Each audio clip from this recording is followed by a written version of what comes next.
Hello all. Today we are going to see about structure of DBMS. So let's get into the slide. So this is the big picture of structure of DBMS. Today's class will be seeing each and every layer of it. So it has three layers. One is outside world and the intermediary is DBMS and at last is the database. Okay, so let's get into this structure of DBMS. So first is outside world. So let's get into the outside world. So in the outside world, it has the application, end user and DDL. The end user can be a database administrator or a business user or a developer, any kind of thing. And application can be any web browser or any standalone application which access the database. And this DDL is data definition language through which the tables are created. So when you want to touch a database, in order to create a table or a view or a database, we are using this. Let's move on to the first slide. So we have seen this outside world part. Now we will see the very important part, DBMS, which consists of data store manager and these DML and DDL compiler. So let's see this one.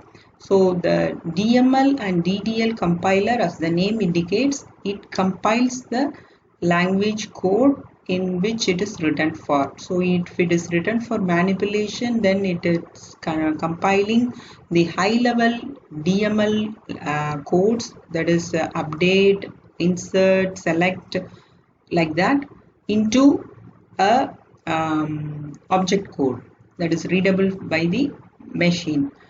Similarly, for DDL compiler, it actually does the same for the create, drop, truncate tables. And this query optimizer is a very important entity in it.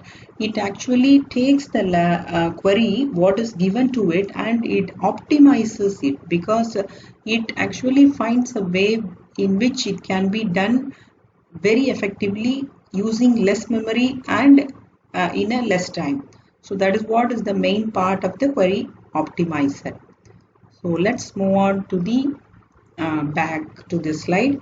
And this part, data store manager, is considered as the brain behind the DBMS, the database management system, because it actually takes the input from the query optimizer.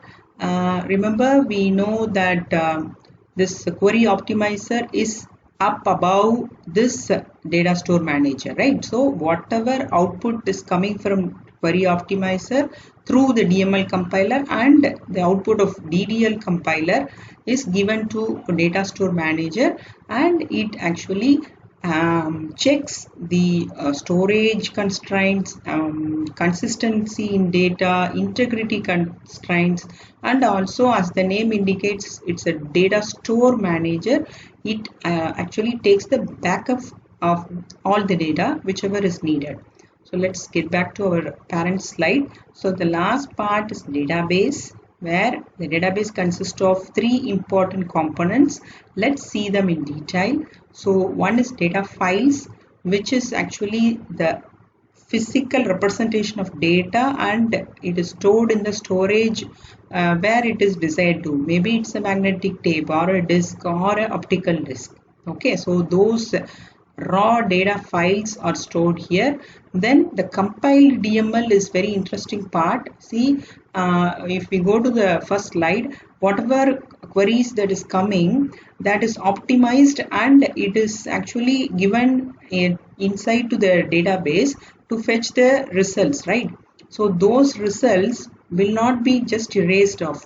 Suppose some insert statements or some update statements or some delete statements are often repeated. So those results will be stored here like a cache memory, so that it can be retrieved easily when it is called for. And last is the data dictionary, in which the data about data, the metadata, will be stored here. So what is the table name, and what is the attributes name, and what are the data types, how many are there, like that, all the relevant details of data attributes in a table and about the table will be stored here. So this is about the database. So this is the big picture of structure of DBMS, and we saw the three divisions, namely outside world, DBMS and database. So I hope this will be clear. Thank you.